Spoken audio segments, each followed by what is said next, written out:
Iran যদি পারমাণবিক বোমা বানিয়ে ফেলে তাহলে কি হবে?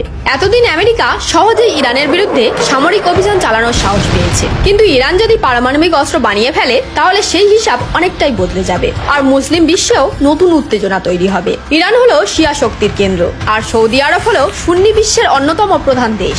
ইরান পারমাণবিক অস্ত্র পেলে সৌদি আরবও নিজের পারমাণবিক কর্মসূচি আরো দ্রুত এগিয়ে নিয়ে যাবে। আর সবচেয়ে বড় পরিবর্তন দেখা যাবে ইসরায়েলের ক্ষেত্রে। ইসরায়েল আর সহজে ইরান বা ইরানের প্রক্সি গোষ্ঠীগুলোর বিরুদ্ধে বড় সামরিক অভিযান চালাবে না, কারণ তখন ইসরায়েল ও ইরান দুই দেশই হবে পারমাণবিক শক্তিধর রাষ্ট্র। ফলে বড় ধরনের সরাসরি সংঘাতের সম্ভাবনা কমে যাবে। আর তখন ইরানের অবস্থান অনেকটা ভারত পাকিস্তান বা আমেরিকা ও রাশিয়ার মতো হবে। উত্তেজনা থাকবে, কিন্তু বড় যুদ্ধে যাওয়ার আগে সবাই বহুবার ভাববে। একবার উত্তর কোরিয়ার দিকেও তাকান, গণতন্ত্র নেই, মানবাধিকার নেই, তবুও কেউ সহজে তার বিরুদ্ধে সরাসরি যুদ্ধে জড়ায় না, কারণ পারমাণবিক অস্ত্রধারী দেশের বিরুদ্ধে সরাসরি যুদ্ধের ঝুঁকি কেউই নিতে চায় না। ইরান যদি এই ক্ষমতা অর্জন করে তাহলে মধ্যপ্রাচ্যের শক্তির ভারসাম্য